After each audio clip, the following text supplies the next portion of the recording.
Allahu Akbar, Allahu Akbar. Pakailah minyak wangi, dan sebelumnya jangan memakan makanan yang beraroma tidak sedap. Umpama apa? Memakan makanan yang aromanya tidak sedap. Ini para ulama memberikan contoh seperti halnya petai. Apa ya petai ya? Sini tahu ya petai ya? Petai. Jadi kalau nak sholat tolong jangan makan petai, kasihan orang yang ada di sampingnya. Nah ini loh. Bukan hanya orang yang ada di sampingnya, malaikat pun juga lari karena baunya. Kemudian ada bawang. Jadi kalau semisal kita nak pergi sholat, hindari makanan-makanan yang makanan-makanan itu berbau. Bismillahirrahmanirrahim. Assalamualaikum warahmatullahi wabarakatuh. Alhamdulillahilladzi hadana bi ta'ati wa jazarna an maksiyati, wa ashhadu an la ilaha illallah iqraran bi wahdaniyati, wa ashhadu anna Muhammadan abduhu wa rasuluh, amma ba'du. Hadirin jamaah muslimin wal muslimat rahimakumullah. Alhamdulillah, puji syukur kita kehadirat Allah atas segala nikmat-nikmat yang telah diberikan kepada kita, sehingga dengan nikmat-nikmat itu Allah masih memberikan kesempatan kepada kita untuk selalu hadir di masjidnya yang tidak lain adalah lissolati, untuk melaksanakan ibadah sholat yang tentunya kita kerjakan dengan cara berjamaah. Semoga masjid yang sekarang kita duduk di dalamnya ini kelak di hadapan Allah akan menjadi salah satu saksi bahwa kita selama hidup di dunia termasuk golongan orang-orang yang soleh dan solehah. Amin, amin ya rabbal alamin. Para jamaah yang dirahmati oleh Allah, melanjutkan bahasan kita pada pertemuan minggu-minggu yang lalu, yang mana masih menjelaskan tentang faslun li hurmatil masjidi, fasal berkenaan dengan menghormati masjid. Kemarin juga sudah dijelaskan, qala al-faqihu, dikatakan oleh seorang yang faqih, orang yang alim yang bernama Abu Lais As-Samarqandi. Beliau mengatakan bahwa ada 15 perkara, yang mana 15 perkara itu termasuk menghormati masjid. Pada pertemuan minggu yang lalu panjang lebar Ustadz sudah jelaskan. Kemudian para jamaah yang dirahmati oleh Allah, yang demikian ini termasuk yang berhubungan dengan perkara-perkara masjid. Itu ada beberapa perkara yang para ulama menjelaskan. Yang pertama, kata para ulama, sebelum kita masuk ke dalam masjid, hendaknya kita sudah dalam keadaan bersih. Bersih daripada yang pertama najis, yang kedua bersih daripada hadas, kemudian yang ketiga bersih daripada kotoran. Sekarang apa perbedaan antara najis, apa yang dinamakan dengan hadas, dan apa yang dinamakan dengan kotoran? Yang pertama adalah najis. Najis itu apa?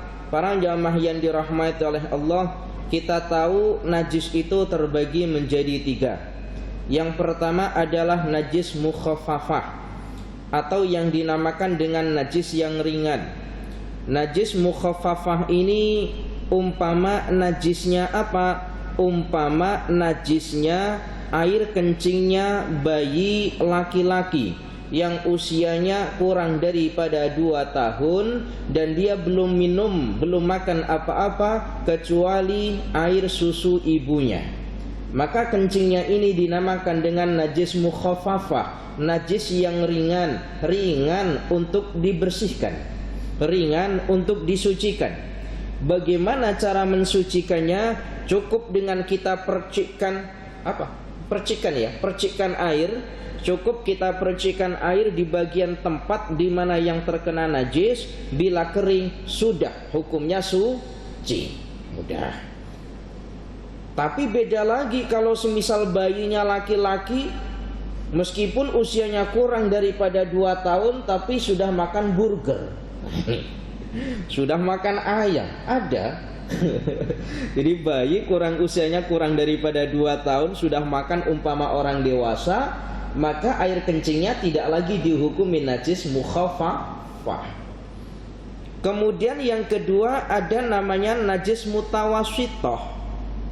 Najis mutawassithah ini najis yang tengah-tengah. Cara mensucikannya tidak ringan juga tidak berat, tengah-tengah. Seperti apa najis mutawassithah? Seperti umpama air kencing seseorang, kotoran, baik kotoran manusia ataupun kotoran hewan umpamanya, maka dinamakan dengan najis mutawassithah. Bagaimana cara mensucikannya? Yang pertama, dihilangkan ainun najasah. Yang pertama, dihilangkan najisnya terlebih dahulu. Umpamanya semisal kotoran. Kotoran apa? Hewan atau kotoran orang semisal. Itu kita bersihkan dulu bendanya. Bendanya kita hilangkan. Jangan kemudian kita terus langsung kasih air.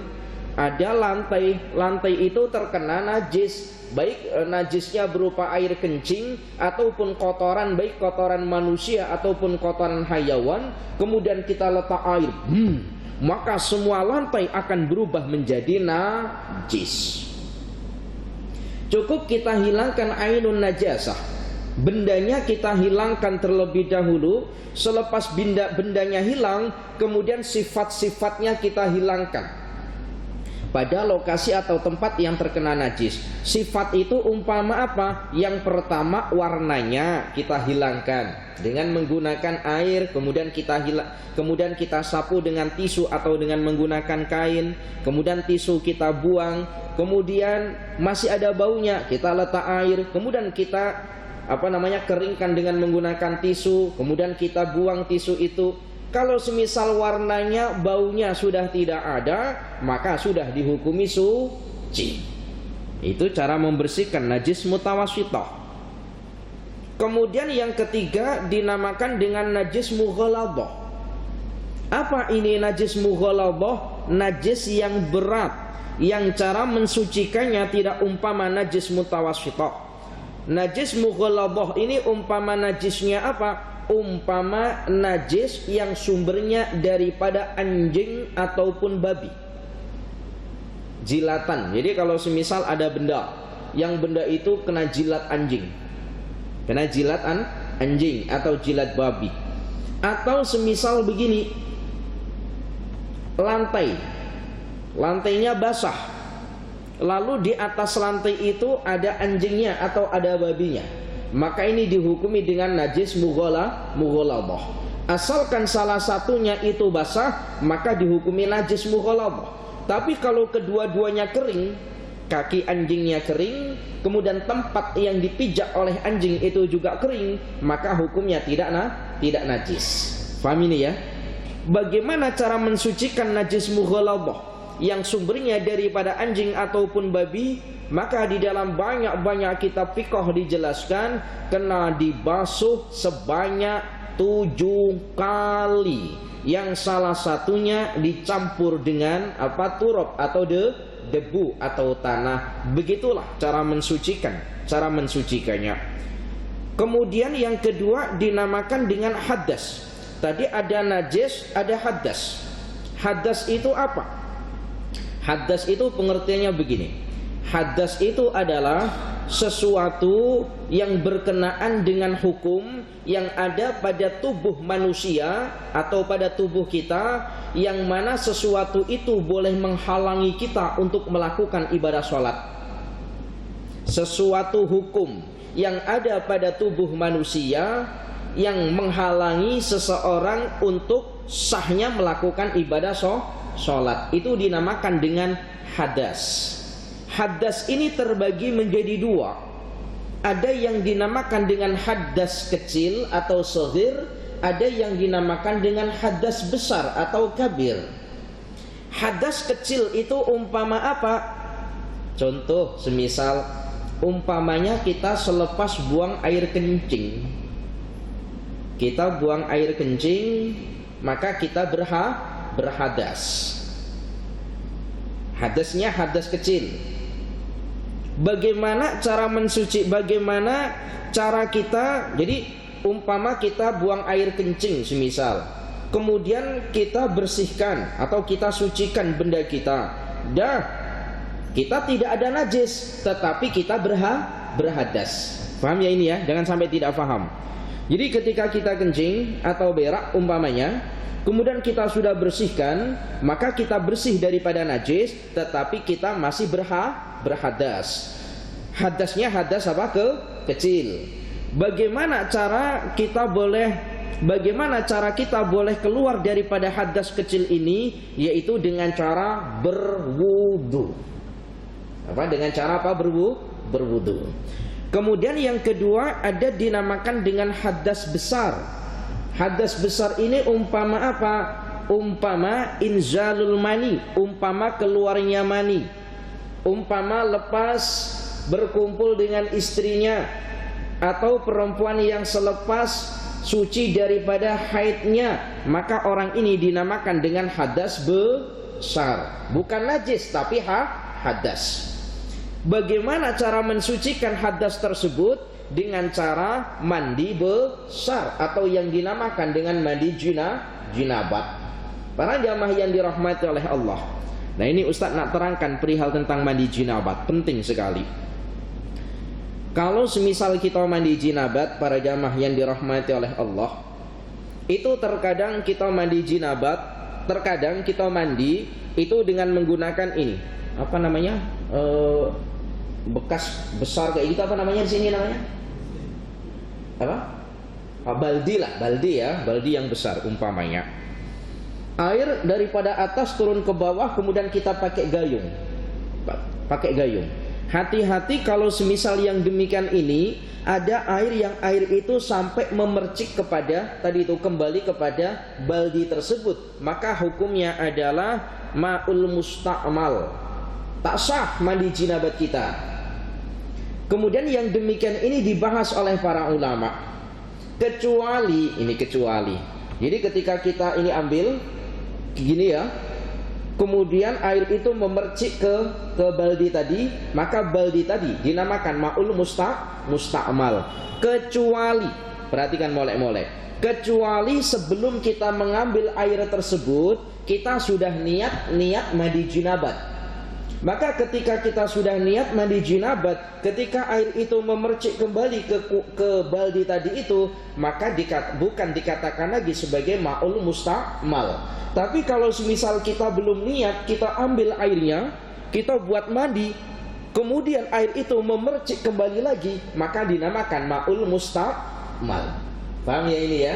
Jadi sebelum kita mengambil air, kita kena niat terlebih dahulu. Ini penting sekali. Para jamaah yang dirahmati oleh Allah. Kemudian yang ketiga dinamakan dengan kotoran. Tadi ada najis, ada hadas, ada namanya kotoran. Kalau kotoran ini tidak harus berupa najis. Kita lepas pergi daripada sawah, umpama kaki kita kena lumpur, namanya kotoran. Kemudian badan kita terkena cat ataupun tinta, namanya kotoran. Tetapi kotoran ini tidak sampai dihukumi sebagai najis. Maka pastikan kalau kita masuk ke dalam masjid, yang pertama bersih daripada najis, yang kedua daripada hadas, baik hadas kecil ataupun hadas besar, kemudian yang ketiga bersih daripada kotoran. Para jamaah yang dirahmati oleh Allah, kotoran ini kata para ulama boleh jadi melekat pada badan, ataupun melekat pada pakaian, ataupun bahkan melekat pada gigi, pada mulut, pada gigi. Para jamaah yang dirahmati oleh Allah, contohnya macam mana Ustadz kotoran yang melekat pada gigi? Sebelum sholat kita makan daging umpamanya, tidak dibersihkan, di tengah-tengah sholat masih ada lagi sisa-sisa daging di sela-sela gigi kita, jatuh ke mulut, lalu kita telan. Batal tidak sholatnya? Batal sholatnya. Nah ini sayang Ustadz. Kalau nak dibuang sayang, rasa rasa karinya masih ada lagi. Para jamaah yang dirahmati oleh Allah, lalu bagaimana cara mengatasinya? Sebab ini banyak sekali terjadi. Bagaimana cara mengatasinya ketika umpamanya mulut kita ini masih ada daging atau ada apalah makanan kemudian jatuh kepada mulut kita? Macam mana cara mengatasinya? Maka boleh kita bersihkan atau kita ludah, bukan diludah, jadi nah kayak gitu, sehingga menempel di baju kita atau di tangan kita. Yang demikian akhafu, itu lebih ringan bahayanya dibandingkan dengan tetap ada di mulut kita yang memungkinkan nanti akan tertelan. Meskipun yang demikian pun pada pertemuan minggu yang lalu Ustadz katakan meludah di dalam masjid itu tidak ada adab. Tetapi ini akhaf, lebih ringan dibandingkan dengan kita simpan di mulut yang boleh jadi nanti akan tertelan sehingga sholat kita batal. Para jamaah yang dirahmati oleh Allah, ya kalau semisal kita bawa sajadah sendiri, semisal ketika kita sujud kemudian kita letak ludah pelan, bukan ludah kayak gitu, tidak, tapi hanya sekedar melepaskan kotoran yang ada dalam mulut. Tapi ya jangan di karpet semacam ini. Jangan di karpet. Para jamaah yang dirahmati oleh Allah, yang kedua kata para ulama yang perlu diperhatikan ketika kita ada di dalam masjid, yang kedua memakai pakaian yang bersih. Yang pertama, yang kedua adalah putih, bagus, lagi sopan. Jadi perhatikan, pakaian yang bersih, putih, sopan, menutup aurat. Kenapa Ustadz harus dengan menggunakan pakaian yang putih? Sebenarnya tidak harus dengan menggunakan pakaian yang putih. Tetapi andaikan kita ada baju yang putih, pakailah baju yang putih. Kenapa? Karena warna putih itu tidak menjadikan mata kita yang nanti kemudian akan menjalur kepada pikiran kita pergi kemana-mana. Beda semisal kita memakai baju yang baju itu ada gambarnya macam-macam. Orang sholat pakai kaos, pakai kaos. Apa namanya bahasanya? Set ya, pakai set. Ada gambar macam-macam. Orang sholat, mungkin dia boleh khusyuk, tetapi orang yang ada di belakangnya coba macam mana? Nah ini. Maka kalau semisal kita tidak boleh memakai baju yang warna putih, maka pakailah baju yang warna apa saja silahkan, asalkan tidak ada gambarnya. Kenapa? Sebab boleh mengganggu orang yang sholat di belakangnya. Baginda Nabi Muhammad sallallahu alaihi wasallam dalam ayat Al-Quran surat Al-A'raf, Allah jelaskan, ya bani Adamah khudu zinatakum inda kulli masjidin. Ini dalam ayat Al-Quran Allah sampaikan, ya bani Adam, wahai anak Adam. Maknanya ya kita-kita ini Allah seru, wahai anak Adam, khudhu zinatakum, pakailah pakaian yang indah, inda kulli masjidin, setiap engkau masuk ke dalam masjid. Indah di sini bermakna bagaimana? Bukan berarti harganya beribu-ribu ringgit, bukan. Indah itu maknanya tadi itu pakaian yang bagus, sopan, menutup aurat dan tidak mengganggu orang yang ada di dalam, orang yang sholat yang ada di belakangnya. Ini maknanya baju yang bagus lagi molek. Para jamaah yang dirahmati oleh Allah, jadi tolong hindari. Dan ini begini para jamaah, saya ini pernah ada seorang pelajar saya itu memakai baju bertuliskan kalimat tauhid, la ilaha illallah Muhammadur Rasulullah, dengan pakai bendera yang warna hitamnya. Ada bendera yang warna hitam bertuliskan kalimat la ilaha illallah Muhammadur Rasulullah. Itu kemudian saya suruh lepas, kemudian saya bakar. Saya dimarah sama pelajar-pelajar, dimarah, Ustaz ini tak ada hormat dengan kalimat la ilaha illallah katanya. Buktinya dibakar. Lalu saya jelaskan, saya ini membakar baju ini atau set ini itu bukan karena saya tidak hormat kepada kalimat la ilaha illallah. Justru saya ini melindungi atau menghormati kalimat la ilaha illallah. Kenapa demikian? Bila baju ini engkau pakai, kemudian engkau basuh, lalu dicampur dengan baju-baju yang lain, yang mungkin baju itu terkena najis, kotor dan seterusnya, apakah ini termasuk hormat dengan kalimat la ilaha illallah? Ustaz nak tanya, kalau kita punya set ataupun baju bertulisan kalimat la ilaha illallah, kira-kira saja, kalau dibasuh itu diasingkan, satu itu dibasuh atau dikumpulkan dengan baju-baju yang lain? Tentu akan dicampur dengan baju-baju yang lain, yang mungkin baju yang lain itu pun ada najisnya. Maka pernah yang demikian ini oleh Khalifah Utsman, oleh Sayyidina Utsman itu pernah. Jadi Sayyidina Utsman ketika pada masa Khalifah Sayyidina Utsman itu Al-Quran sudah tersusun dengan rapi. Kemudian Al-Quran itu dicetak dengan 7. Jadi Sayyidina Utsman itu menulis, bukan Sayyidina Utsmannya, tetapi ya pada zaman Sayyidina Utsman itu Al-Quran disusun dengan rapi, kemudian ditulis dicetak itu 7 Al-Quran. Lalu 7 Al-Quran ini kemudian dibagikan ke negeri mana terus semacam itu 7. Kemudian para jamaah yang dirahmati oleh Allah, kemudian padahal setiap negeri pada saat itu sudah mempunyai Al-Quran sendiri-sendiri. Maknanya Al-Quran sendiri-sendiri, mereka itu sudah menulis Al-Quran sendiri-sendiri. Tetapi oleh Sayyidina Utsman, Al-Quran yang telah ditulis pada negeri sendiri-sendiri tadi itu diambil semuanya oleh Sayyidina Utsman. Kemudian dibagikan Al-Quran yang ditulis oleh sahabat Sayyidina Utsman. Diambil Al-Quran yang sudah ditulis. Lalu Al-Quran yang diambil oleh Sayyidina Utsman ini dikemanakan?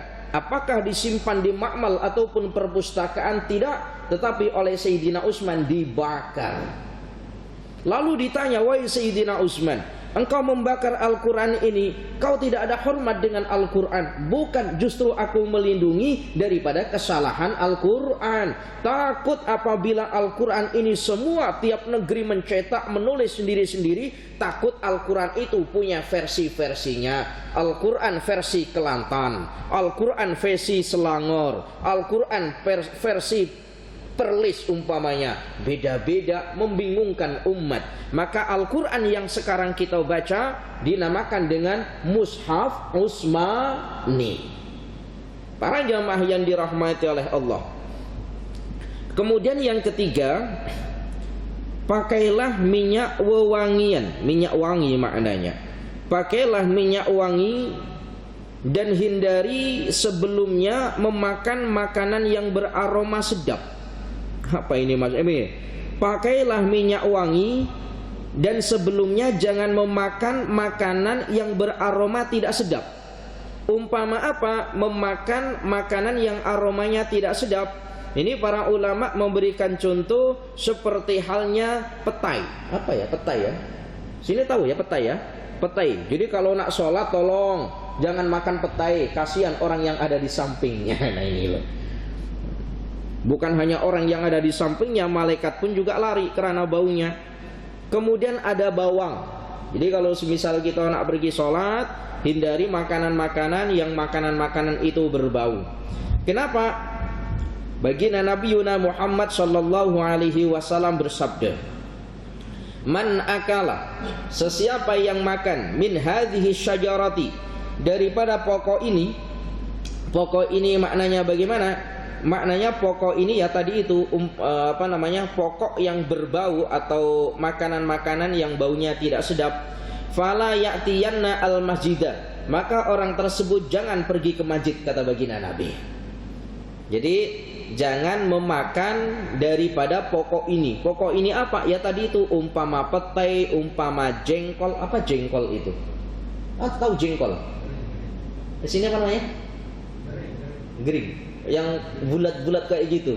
Wah, umpama petai itu kan masya Allah. Jadi Orang makan petai yang biasa makan petai ataupun makan tadi itu apa tadi namanya? Gering. Pokoknya itulah pokoknya. Itu Masya Allah, kalau semisal satu keluarga makan itu, tandasnya itu Masya Allah, baunya Masya Allah. Nah ini bau-bau sekali. Jadi kata baginda Nabi, sesiapa yang memakan daripada pokok-pokok ini, daripada apa yang tadi Ustaz sebutkan, itu sampai fala ya'tiyana al-majidah, sudah tak payah datang ke masjid, kata baginda Nabi. Yakni athauma, yang dimaksud dengan asyajarah itu baginda Nabi mengisyaratkan, yakni athauma. Apa athauma itu? Bawang, baik bawang putih ataupun bawang merah. Orang yang makan bawang putih itu sambal bawang, itu kan Masya Allah baunya macam mana. Apalagi yang lebih daripada itu, umpama petai tadi itu. Ya Allah ya Karim. Para jamaah yang dirahmati oleh Allah, Ustadz, kalau semacam itu apakah tidak boleh makan? Boleh, tapi ya harus dibersihkan terlebih dahulu sebelum kita pergi masjid. Para jamaah yang dirahmati oleh Allah. Kemudian yang keempat, kata para ulama, ketika kita memasuki masjid maka perhatikan kakinya. Apa maknanya perhatikan kakinya? Masuklah melalui kaki kanan terlebih dahulu. Agak-agak kita setiap masuk masjid perhatikan kaki kita atau tidak? Lari gitu saja Ustadz. Nah ini kita tidak pernah perhati apakah kaki kita yang pertama masuk ke masjid itu kaki kanan atau kaki kiri. Perhatikan molek-molek yang demikian ini. Para jamaah yang dirahmati oleh Allah. Kemudian ketika kita masuk ke dalam masjid, kaki kita sebelah kanan, ketika kita melangkahkan ke pintu masjid, kita mengucapkan kalimat Bismillahi wassalamu ala rasulillahi Allahumma gfirli dhunubi waftahli abwaba rahmatik. Doa ketika kita hendak masuk ke dalam masjid. Apa maknanya? Bismillahi, dengan menyebut nama Allah. Wassalamu ala rasulillahi, dan salam sejahtera semoga tetap terlimpahkan kepada junjungan kita baginda Nabi sallallahu alaihi wasallam. Allahumma gfirli, ya Allah semoga engkau mengampuni dosaku. Allahumma gfirli dhunubi, ya Allah semoga engkau mengampuni dosaku. Waftahli abwaba birahmatik, ya Allah, dan semoga engkau membukakan pintu terhadapku, pintu-pintu rahmatmu. Masya Allah. Para jamaah yang dirahmati oleh Allah. Kemudian yang kelima, bila kita sudah masuk ke dalam masjid, kata para ulama, janganlah engkau lekas duduk sebelum engkau niat i'tikaf. Niatnya bagaimana? Nawaitul i'tikafa sunnata lillahi ta'ala. Mazhab ulama-ulama yang mengikuti mazhab Syafi'i banyak mengatakan, mayoriti ulama-ulama yang mengikuti mazhab Syafi'i mengatakan bahwa ketika kita beriktikaf, jadi iktikaf itu meskipun hanya sebentar, duduk kita di dalam masjid sebentar, lalu kita keluar, kita sudah niat iktikaf, maka kita sudah mendapat pahala atau hasil iktikafnya. Berbeda dengan ulama-ulama yang mengikuti mazhab yang lain selain daripada mazhab Syafi'i. Kata ulama-ulama yang lain selain mazhab Syafi'i, orang beriktikaf hasil pahala iktikafnya apabila tidak kurang daripada 1 hari 1 malam. Nah ini, karena kita mengikuti mazhab Syafi'i, ya sudah, masuk dalam masjid niat iktikaf meskipun hanya sebentar, hasil pahala iktikaf. Para jamaah yang dirahmati oleh Allah, para jamaah yang dirahmati oleh Allah, ya, iktikaf ini ya harus diniati. Kalau tidak diniati ya tidak hasil pahala iktikaf. Kemudian yang keenam, para jamaah yang dirahmati oleh Allah, kemudian yang keenam, kata para ulama, selepas kita niat iktikaf, bukan terus kemudian kita terus langsung duduk, melainkan kita melaksanakan ibadah 2 rakaat. Dan ibadah 2 rakaat ini dinamakan dengan ibadah atau sholat tahiyatul masjid. Ustadz, saya masuk ke dalam masjid tetapi waktunya mudhayyik, waktunya sempit. Apabila saya hendak melaksanakan sholat tahiyatul masjid, itu tidak sempat sebab kurang daripada 1 menit imam sudah iqamat. Sudah iqamat. Bagaimana Ustadz? apakah perlu kita melaksanakan sholat tahiyatul masjid? Jawabnya, tak payah kita melaksanakan sholat tahiyatul masjid. Terus apa yang perlu kita kerjakan?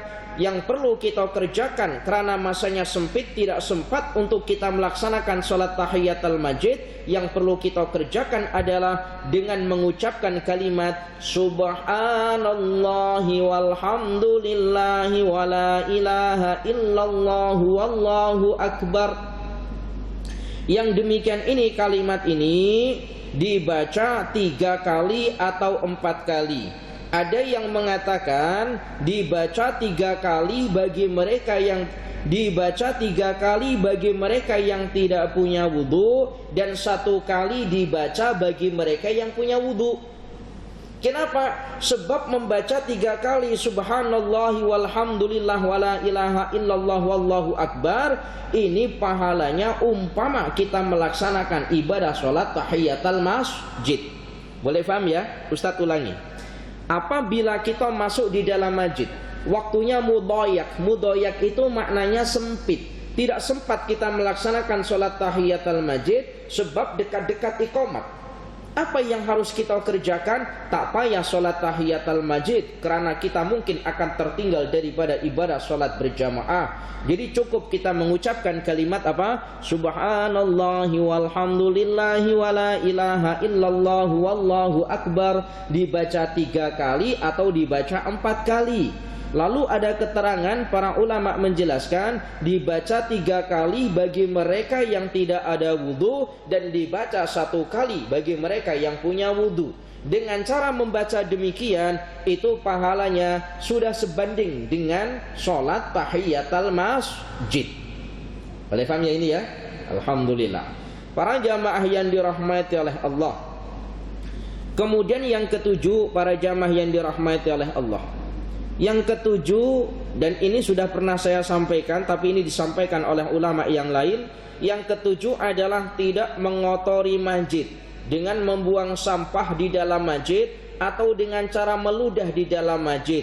Jangankan meludah di dalam masjid, maknanya meludah di dalam masjid ini bagaimana Ustadz? Apakah kita meludah yang ludah kita di dalam masjid? Oh, bukan itu maknanya.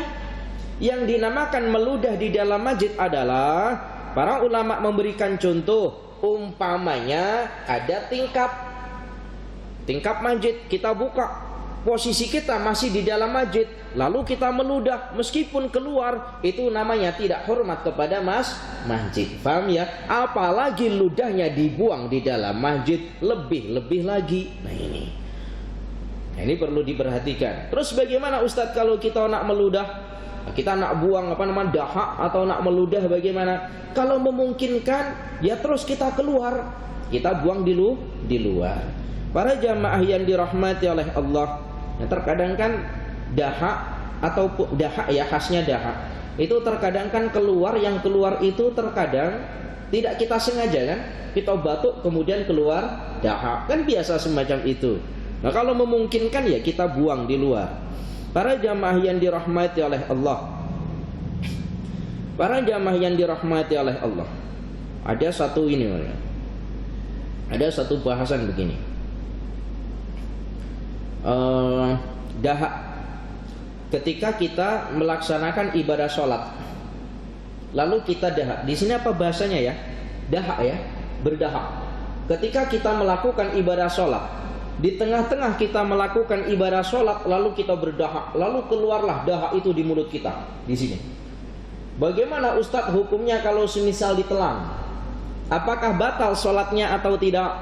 Sebab di antara perkara yang membatalkan sholat adalah memasukkan sesuatu. Jadi ketika kita sholat makan sesuatu, apakah batal sholatnya? Maka diperinci oleh para ulama, ditafsil. Tafsil bagaimana? Kalau semisal dahak itu tidak memungkinkan, yang bermakna dahak ketika sudah masuk keluar di mulut kita, di mulut, lalu itu kemudian tidak memungkinkan untuk kita keluarkan, dahak itu kembali lagi masuk ke dalam, maka sholatnya tidak batal. Jadi kan ada ya orang berdahak, kemudian dahaknya ini sudah masuk dalam mulut, sudah keluar di mulut, lalu dahak itu tertelan lagi karena tidak memungkinkan untuk dikeluarkan. Maka yang demikian ini tidak sampai membatalkan sholat. Tetapi kalau daha itu yang pertama, banyak yang pertama, kemudian sudah keluar atau sudah berada di mulut kita, kemudian kita niat untuk menelannya, memang niat untuk menelannya, maka sholatnya adalah batal. Boleh paham ya ini ya? Ini termasuk hukum ini berlaku pada hukum puasa. Hukum puasa juga sama. Jadi ketika kita berdahak, dahaknya siki yang kita tidak memungkinkan untuk dibuang, ternyata sudah masuk lagi kembali, maka puasa kita tidak batal. Tetapi kalau dahak itu banyak, semisal, kemudian memungkinkan untuk kita buang, tetapi sengaja kita telan, maka puasanya batal. Ini perhatikan, puasanya batal. Para jamaah yang dirahmati oleh Allah. Kemudian yang ke-8, kata para ulama, yang ke-8 adalah menjaga akhlak di dalam masjid dengan tidak berkata kasar atau berkata dengan suara yang kuat. Ini termasuk akhlak kita di dalam masjid. Atau tidak bermain sesuatu yang mana sesuatu itu tidak berhubungan dengan urusan akhirat. Contohnya apa? Contohnya semisal main handphone, yang main handphone itu main game semisal. Contoh, ini kan tidak hubungannya dengan akhirat. Tapi kalau semisal main handphone, bukan main ya, kita semisal gunakan handphone, yang handphone itu kita gunakan untuk sesuatu yang hubungannya dengan kebaikan. Contohnya apa? Ada pengajian, kita tak bawa buku semisal, lalu kemudian kita tulis dalam handphone kita atau kita rekod semisal, maka tidak mengapa. Para jamaah yang dirahmati oleh Allah, para jamaah yang dirahmati oleh Allah, pentingnya ilmu itu ditulis. Pentingnya ilmu itu ditulis. Jadi begini para jamaah, ada satu kisah. Jadi pentingnya kita menulis ilmu. Pentingnya menulis ilmu. Karena ada satu ada satu hadis atau keterangan yang menjelaskan begini. Hafalan atau ilmu itu yang ada dalam tubuh kita atau dalam kepala kita itu bagaikan unta. Unta itu kalau dibiarkan begitu sahaja, maka tanpa ditali, maka unta itu kan sifat jalannya kan pelan-pelan ya. Unta itu kalau dibiarkan begitu saja, maka pelan-pelan akan terus meninggalkan orang yang punya. Itu juga sama, ilmu itu kalau dibiarkan begitu sahaja, hanya kita dengarkan begitu saja, maka lama-kelamaan ilmu itu akan hilang. Lalu bagaimana cara mengikat ilmu itu? Cara mengikat ilmu itu adalah dengan menulisnya. Kita lupa baca. Masya Allah. Para jamaah yang dirahmati oleh Allah. Nah sekarang tanpa menulis kita boleh tengok video-video atau rekod mudah. Para jamaah yang dirahmati oleh Allah, di dalam satu hadis baginda Nabi Muhammad sallallahu alaihi wasallam sampaikan, ya'ti fi akhiriz zamani nasun, nanti akhir-akhir zaman akan ada manusia. Ya'ti fi akhiriz zamani nasun, nanti akhir-akhir zaman akan ada manusia min ummati, daripada golongan umatku, kata baginda Nabi. Ya'tunal masajida, yang mereka umat-umatku datang di masjid, kata baginda Nabi. Fayaq'aduna fiha hilqan, kemudian umat-umatku datang di masjid ini, lalu dia duduk. Di dalam duduknya itu dia membuat hilqan, halakoh atau kumpulan-kumpulan. Zikruhumud dunia, yang mana kumpulan-kumpulan itu membicarakan perihal tentang urusan dunia. Wa hubbud dunya, dan mereka adalah orang-orang yang cinta kepada dunia. Kalau ada yang demikian, kata baginda Nabi, la tujalisuhum falaysa lillahi bihim hajatun, jangan pernah engkau berkumpul dengan mereka. Kenapa? Falaysa lillahi bihim hajatun, sebab Allah pun tidak memerlukan terhadap mereka. Ya Allah ya Karim, nanti akan datang di akhir-akhir zaman. Akhir-akhir zaman ini ya, bila masa baginda Nabi sudah tahun 500 Hijriah, 500 Masehi yang lalu sekarang, ya akhir-akhir zaman ini ya sekarang ini. Akhir-akhir zaman itu yang sekarang ini. Akan datang akhir-akhir zaman, ada manusia, ada orang daripada golongan umatku yang datang ke masjid, kemudian duduk, lalu buat halakoh-halakoh, buat kumpulan-kumpulan, yang mana mereka kumpulan-kumpulan itu dzikruhumud dunya, membicarakan tentang urusan dunia, wa hubbud dunya, dan mereka ini termasuk golongan orang yang cinta dunia. Kalau sudah demikian, ada kumpulan-kumpulan demikian, baginda Nabi larang kita, la tujalisuhum, jangan pernah kau duduk bersama mereka. Kenapa? Falaisa lillahi bihi hajatun, karena Allah juga tidak memerlukan mereka. Ya Allah ya Karim, insyaallah. Jangan, kita kena sakralkan. Masjid ini adalah tempat yang molek, tempat yang khas digunakan untuk melakukan ibadah. Para jamaah yang dirahmati oleh Allah. Kemudian yang kesembilan, yang terakhir, yang kesembilan kata para ulama, yang kesembilan adalah setelah kita kembali atau keluar daripada masjid, hendaknya hati kita ta'aluk dengan masjid. Maknanya ta'aluk bagaimana? Ketika kita keluar daripada masjid, hati kita ta'aluk, ya Allah, sekarang saya keluar daripada masjid, ya Allah, semoga Engkau memberikan aku kesempatan untuk pergi lagi ke masjid. Maka dikatakan begini, ada seorang ulama mengatakan begini, kalau kita hendak pergi ke masjid, supaya kita beda dengan orang munafik, ketika kita hendak pergi ke masjid, itu kalau kita jalan atau bawa kereta atau bawa motor, usahakan laju sikit. Apa maknanya kalau hendak pergi ke masjid, kalau kita jalan atau bawa motor atau bawa kereta, maka cepat-cepatlah sikit. Maknanya bagaimana? Menandakan kalau hati kita atau jasad kita nak sesegera mungkin sampai masjid. Tapi kalau kita keluar daripada masjid, kita pulang ke rumah, itu usahakan pelan-pelan saja jalannya. Kalau bawa motor jangan laju-laju, kalau bawa kereta pun jangan laju-laju. Kenapa? Menandakan kalau kita seolah-olah tidak ridho meninggalkan masjid. Sampai rumah sekarang isya pukul 8.03. Sholat isya mungkin selesai dalam pukul 8.40. Sampai rumah pukul 11. Ditanya sama istrinya, "Bang, bukankah sholat isya sudah selesai daripada tadi?" "Betul." "Kenapa balik lambat?" "Jawab saja." Kata Ustadz, kalau balik daripada masjid suruh pelan-pelan saja, menandakan hati kita ini seolah-olah tidak ridho meninggalkan masjid. Padahal apa? Padahal berhenti di tengah jalan untuk pergi makan, pergi minum, pergi ngopi. Ya enggak apa-apa. Kenapa? Nah, kita balik masjid, kemudian kita singgah di kedai kopi, kedai minum. Ya enggak apa-apa. Seolah-olah apa? Seolah-olah ya Allah, nanti kalau sekira saya nak pergi ke masjid, belum sampai rumah, bukankah saya terus boleh pergi masjid? Kalau sudah sampai rumah, mustahil kita pergi ke masjid kembali. Nah ini, ya Allah ya Karim. Para jamaah yang dirahmati oleh Allah, cukup. InsyaAllah kita lanjutkan pada pertemuan yang akan datang. Sittatu asya'a hunna gharibatun fi sittati mawadhi'a.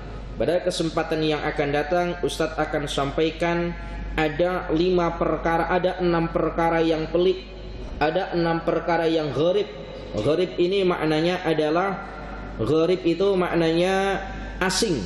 Ada 6 perkara yang asing pada 6 tempat. Apa saja 6 perkara yang asing pada 6 tempat? Itu salah satunya masih berkenan dengan masjid.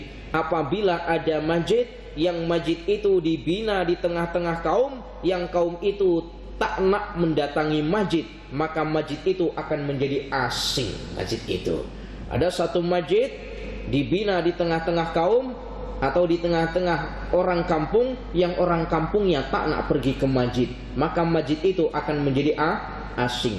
Apa bahasa sini? Asing ya, akan menjadi asing. Nampak macam mana? Nah ini InsyaAllah akan Ustadz baca pada pertemuan minggu hadapan. InsyaAllah. Al-afu minkum, mohon maaf apabila ada kesalahan. Ihdinas siratal mustaqim. Thumma assalamualaikum warahmatullahi wabarakatuh.